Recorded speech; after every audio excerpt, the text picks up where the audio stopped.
Hola, muy buenas a todos y bienvenidos a una nueva exposición de literatura. Yo, Jesús y Joselo os mostraremos a continuación un pequeño vídeo en el que iremos describiendo y relatando este convulso periodo que es la posguerra española. Así que, sin más dilación, estad atentos al vídeo porque os va a gustar.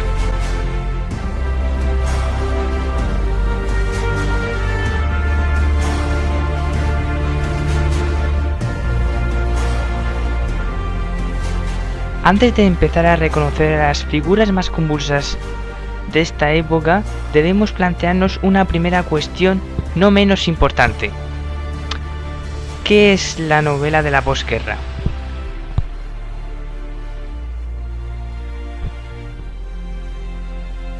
¿Cuántos años duró la Guerra Civil Española? El conflicto bélico, político y social que puso la Guerra Civil comenzó en 1936 y se puso fin en 1939 con la victoria del bando nacional encabezado por el general Franco. ¿Cómo comenzó la Guerra Civil Española? Tras la proclamación de la Segunda República en 1931, hacia ambos bandos del ejército surgen conspiraciones militares que harán desatar una guerra civil española desde 1936 a 1939 como resultado de la victoria del bando fascista del general Franco, tras lo que conllevará 40 años de gobierno en una dictadura. Debido a esta difícil situación, muchos de los intelectuales de la época tuvieron que exiliarse o bien esconderse del régimen que asolaba España durante esta época. A continuación desglosaremos este vídeo en tres grandes bloques en el cual hablaremos de grandes autores de la época como Cela y Laforet, hablaremos también de la novela social y la novela experimental, entre otros muchos temas, y grandes autores de la época de este tiempo. Bueno, chavales, pues como os comentaba anteriormente, en este primer bloque hablaremos sobre la novela social española, también llamada novela de los años 50 o realismo social. Surge alrededor de los años 50 con el cambio de la estructura social que asienta en torno a las grandes ciudades desde las zonas rurales, creando zonas de marginación y miseria. Son un grupo de novelas aparecidas en los años 50 en España, que significan un cambio en la novelística de posguerra. Cambio que se inicia con la publicación de 4 novelas claves: La colmena de Camilo José Cela, La noria de Luis Romero, El camino de Miguel Delibes y Las últimas 4 horas de José Suárez Carreño.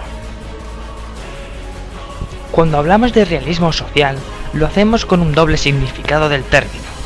En estas novelas hay una denuncia social, pero también cambia el personaje central. Ahora será la sociedad en su sentido más amplio. Estas novelas continuarán con el tremendismo de la etapa anterior, pero el protagonista individual, con sus problemas existenciales y su sentimiento de vacío existencial, lo sustituye un protagonista colectivo. Hay en el conjunto una serie de rasgos comunes a todos estos autores: el sentimiento de solidaridad y compasión con las capas más humildes de la sociedad, la visión crítica de la estructura social del momento y el deseo de conseguir un cambio en ella. Surgen muy pronto manifiestos de intenciones y en 1957 Josep María Castellet, crítico de origen catalán, se elige como portavoz del grupo en La hora del lector, aunque Juan Goytisolo en 1959 es aún más beligerante en su manifiesto para una literatura nacional popular y en su libro Problemas de la novela. Las características más importantes de la novela social son, entre otras, la mirada cambia y se produce un distanciamiento, como si se contemplara la acción con el objetivo de una cámara cinematográfica. El diálogo ocupa un papel esencial dentro de la narración, ya que la voz del narrador prácticamente desaparece en el intento de eliminar lo subjetivo y los análisis psicológicos de los personajes. La estructura del relato es el de una narración lineal y busca la simplicidad. Hay muy poco uso de la descripción, que va sobre todo dirigida a la introducción de los ambientes en los que se desarrollan las novelas. Son, en resumen, unas novelas que se convierten en una crítica de la sociedad española de esos años, subrayando el inmovilismo político, denunciando la situación del proletariado y la inmoralidad de la burguesía. Después de haber indagado acerca de la novela social, es el momento de que conozcamos a algunos de sus autores más relevantes. Uno de los novelistas más característicos de la época era sin duda Miguel Delibes. Nacido en Valladolid, estudió Derecho en la Universidad de su ciudad natal. En 1936 ingresó en la Escuela de Comercio, al mismo tiempo que estudiaba modelado y escultura en la Escuela de Artes y Oficios. En 1948 obtuvo el premio Nadal de novela por La sombra del ciprés es Argal, y desde entonces no ha dejado de escribir. Galardonado con el premio Cervantes en 1993, su ejemplar andadura narrativa descansa sobre el suelo firme de aquellos tres famosos ingredientes fundamentales para la novela: un hombre, un paisaje y una pasión. La novela, una de las mejores de Miguel Delibes, cuenta la historia de un niño, Daniel, el mochuelo, que tiene que trasladarse a la ciudad para cursar bachillerato. Una noche antes de partir, Daniel recordará todo lo que ha ocurrido en ese lugar, sus amigos, sus peripecias, y descubrirá que su camino está en esa aldea, unido a lo que ha sido hasta el momento su vida. El Camino es una nostálgica novela realista a través de la cual podemos aprender que nunca sabemos lo que tenemos hasta que se nos ha escapado. Delibes es un escritor clásico, con un lenguaje que se ajusta a los personajes, rico y variado. Es un escritor que no experimenta con la forma, sino que se apega a la novela tradicional. Un escritor pintor de la realidad, crudo, duro, tierno cuando es preciso y siempre indispensable. A continuación, y siguiendo con este maravilloso vídeo, indagaremos acerca de otros autores tan relevantes en la novela social española como Cela y Laforet, Luis Martín Santos, entre otros. Ahora pasaré a explicar la biografía de Camilo José Cela. Camilo José Cela, nacido el 11 de mayo de 1916 en Madrid, falleció el 17 de enero de 2002. Es conocido como el escritor y académico español galardonado por el Premio Nobel de Literatura. En 1925, su familia se traslada a Madrid. Antes de concluir sus estudios de bachillerato, enferma y es internado en un sanatorio de Guadarrama, Madrid. Durante 1931 y 1932, donde emplea el reposo obligado en largas sesiones de lectura. En 1934 ingresa en la Facultad de Medicina de la Universidad Complutense de Madrid. Sin embargo, pronto la abandona para asistir como oyente a la Facultad de Filosofía y Letras, donde el poeta Pedro Salinas da clases de literatura contemporánea. Cela le muestra sus primeros poemas y recibe de él estímulo y consejos. Este encuentro resulta fundamental para el joven Cela, que se decide por su vocación literaria. En la facultad conoce a Alfonso Zamora Vicente, a María Zambrano y a Miguel Hernández, y a través de ellos entra en contacto con otros intelectuales del Madrid de esta época. Antes, en plena guerra, termina su primera obra, el libro de poemas Pisando la dudosa luz del día. En 1940 comienza a estudiar Derecho, y este mismo año aparecen sus primeras publicaciones. Su primera gran obra, La familia de Pascual Duarte, ve la luz 2 años después, y a pesar de su éxito sufre problemas con la Iglesia, lo que concluye en la prohibición de la segunda edición de la obra, que acaba saliendo publicada en Buenos Aires. Poco después, Cela abandona la carrera de Derecho para dedicarse profesionalmente a la literatura. En 1944 comienza a escribir La colmena. Posteriormente lleva a cabo 2 exposiciones de sus pinturas y aparecen Viaje a la Alcaria y El cancionero de Alcaria.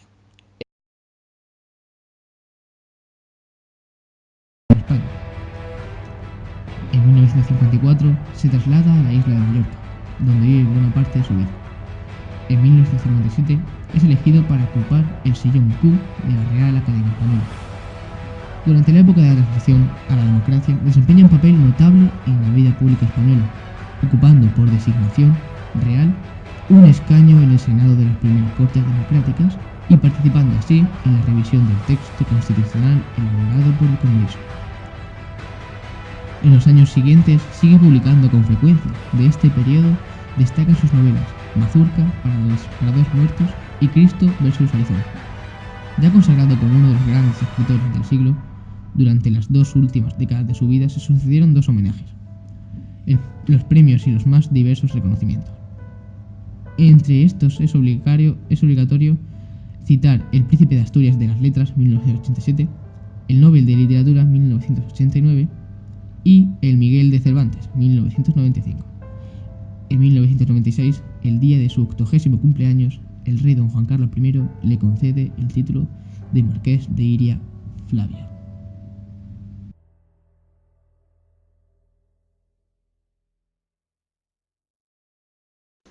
Ahora pasaré a hablar sobre la vida de Carmen Laforet. Carmen Laforet podemos decir que nace en Barcelona el 6 de septiembre de 1921. Cuando tenía 2 años de edad, su familia se trasladó a vivir a la isla de Gran Canaria, en las Islas Canarias. Allí transcurrieron su infancia y su adolescencia. Regresa a la península para estudiar filosofía en Barcelona y Derecho en la Universidad Central de Madrid, pero abandonó ambas carreras a los 21 años. Se casó en Madrid con el periodista y crítico literario Manuel Cerezales, con quien tuvo 5 hijos. En 1945 publicó Nada, novela con la que había ganado la primera convocatoria en 1944 del Premio Nadal de la editorial Destino. Esta novela fue un éxito de crítica y de público y catapultó a Laforet, muy joven, a la fama literaria. En 1950 publicó La isla de los demonios, novela situada en Canarias, donde se había criado. En 1955, La mujer nueva, una obra marcada por las experiencias religiosas de la autora. Siguió en 1963, La insolación, primer volumen de la trilogía Tres pasos fuera del tiempo. Y después, un largo periodo en el que estuvo trabajando en los otros 2 tomos de la trilogía, pero sin llegar a publicar. Viajó a Estados Unidos, invitada en 1965, y sobre su experiencia en aquel país publicó el ensayo Mi primer viaje a USA, 1981. Allí conoció, además, al novelista Ramón J. Sender, con quien intercambió una interesante relación epistolar. En 2003, su hija Cristina Cerezales publicó Puedo contar contigo, que contiene un total de 76 cartas en las que la escritora desvela su silencio literario, su patología e inseguridad y su deseo de resguardarse del contacto social, que después cristalizó en un distanciamiento paulatino de la vida pública acelerado por una enfermedad degenerativa que afectaba a su memoria. Su situación personal, mientras escribía, como el clima político y social o el machismo imperante que hacía que, por ejemplo, en las entrevistas debiera responder a preguntas como si quería más a sus hijos o a sus libros, también contribuían a ello. En las cartas a Sender también lamenta lo gris del mundillo literario, que ella veía repleto de envidias, enemistades y rencillas. Laforet no quería adscribirse a ninguno de estos reinos belicosos, por lo que, aseguraba, la consideraban enemiga de todos. Sender, a su vez, confiesa a Laforet que el César pequeñito era la única persona a la que guardaba rencor. El autor de Requiem por un campesino español detalla a su amiga sus crisis de ansiedad porque no me avejo a ser viejo. La religiosidad fue otro de los temas de las cartas que se escribieron, pues ambos creían en Dios con distintos matices y compartían su devoción hacia Santa Teresa de Jesús. El infatigable Sender era su antítesis y la animaba constantemente a que escribiera. Carmen Laforet escribió novelas cortas, libros de cuentos y narraciones de viaje. Entre sus libros de cuentos destacan La llamada, 1954, y La niña y otros relatos, 1970. Casi toda la obra de Laforet gira en torno a un mismo tema central, el del enfrentamiento entre el idealismo juvenil y la mediocridad del entorno. Carmen Laforet sufría mal de Alzheimer y falleció en Madrid el 28 de febrero de 2004. En febrero de 2007, a modo de conmemoración del tercer aniversario del fallecimiento de la autora, la editorial Menos Cuarto publicó, por primera vez, una recopilación de todos sus relatos cortos, incluidos 5 inéditos. En 2009, Cristina Cerezales publicó un segundo libro sobre su madre, Música Blanca, entre paréntesis, Destino,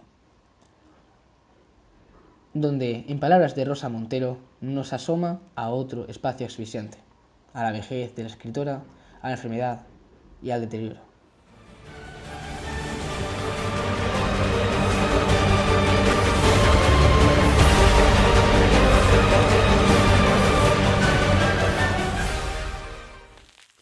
La novela de Martín Santos se ambienta en el Madrid de la posguerra. El protagonista, un médico investigador del cáncer, se ve envuelto en un aborto clandestino en unas chabolas a las que había ido para conseguir ratones. Se intenta enterrar el cadáver sin que nadie se entere, pero un juez ordena la exhumación. Al enterarse, el protagonista se esconde en un burdel, pero la policía pronto lo encuentra. Tras sufrir la maquinaria de la ley, finalmente logra demostrar su inocencia, pero su novia, impuesta por la dueña de la pensión, es asesinada por un chabolista vengativo y el protagonista vuelve derrotado a su pueblo sin buscar un trabajo de lo más discreto posible.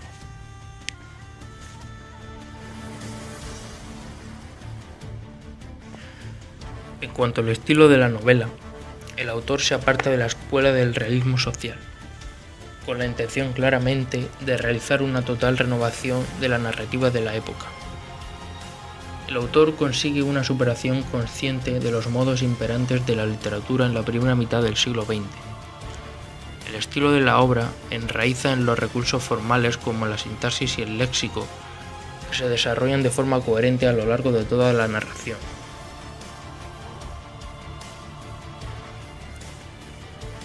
Martín Santos es sin lugar a duda uno de los primeros autores en renovar el lenguaje realista imperante en la época y sustituirlo por un lenguaje barroco opuesto al anterior.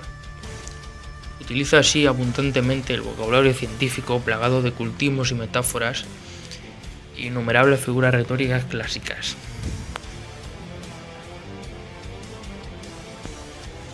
Dejando a un lado a Luis Martín Santos, otro de los autores destacados en la novela experimental es el español y barcelonista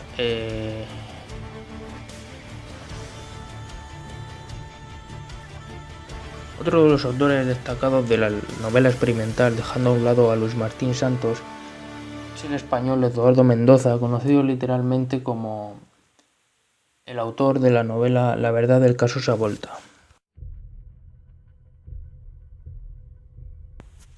La novela experimental es un tipo de novela que surge en la década de los 60, en el siglo XX, como reacción al realismo social de los años 50.